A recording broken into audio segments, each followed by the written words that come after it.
I met a gypsy. Not. I would not shoot for that. And that's what I like about, like even listening to, the Lawrences, like when they said, hey, we want to break all the records or we want to beat McGrath's record. Good. So we should. Yes, you should. And for Hayden to say like, hey, one day I want to beat him, you have to believe that. You have to believe that you can do that. And otherwise, what are you doing? Otherwise you're just in the game to play the game. Yeah. You want to win the game, you have to believe you can beat everyone. And I know it's very tough for a lot of people because there's like not a reality to them. Yeah. But like we still have, like there's still time, And so with time, if you just do the norm, you're going to get the norm.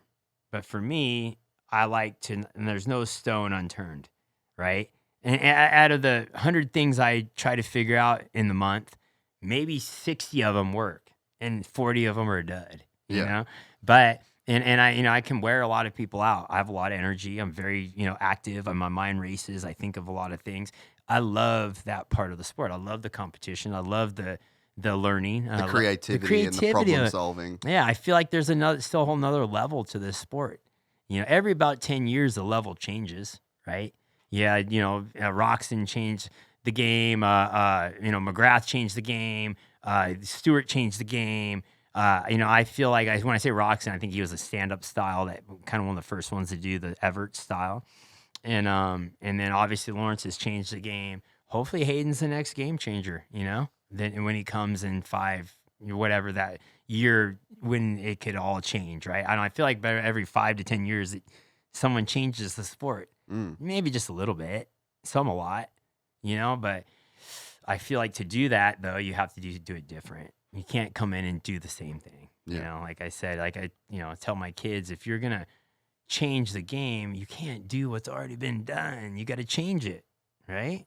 And I know that ruffles a lot of feathers with people that are like, well, this is how we do it. And I'm like, cool, dude, right on. Well, that's, keep doing it. Keep doing it, dude. We're going to do it this way.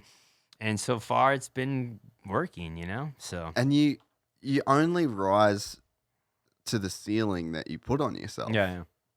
And, if you want to be like Jet, like Jet's he wants to beat the records. Yeah. The only way you can do that is by believing that you can. There's a good shot he could do it. Have that conversation with yourself, and I'm around people all the time where like they just limit themselves. Like they believe that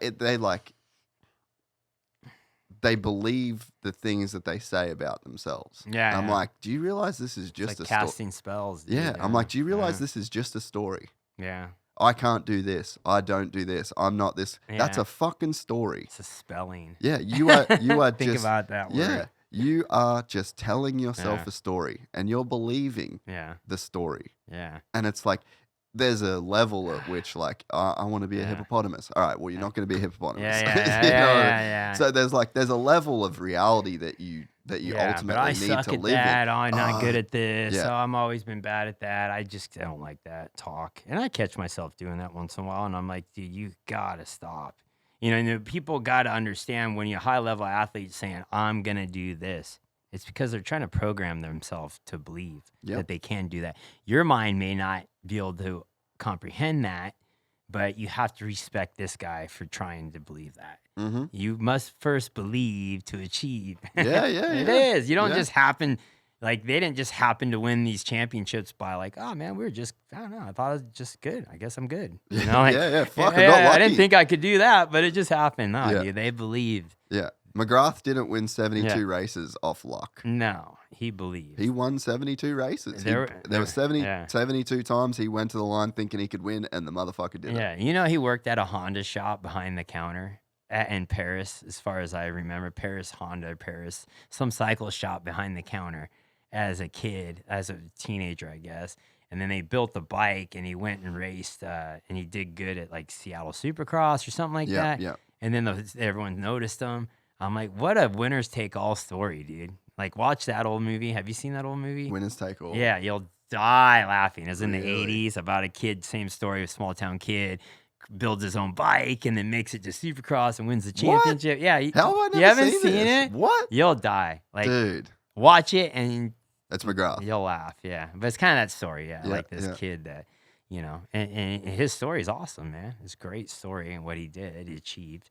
And he's had, so I'm sure at one point he finished like say second at Seattle and was like, I got these guys. Yep. There was a turning point where he was like, I believe. Yep. And then once he started, it's just probably his first, usually it's your first win.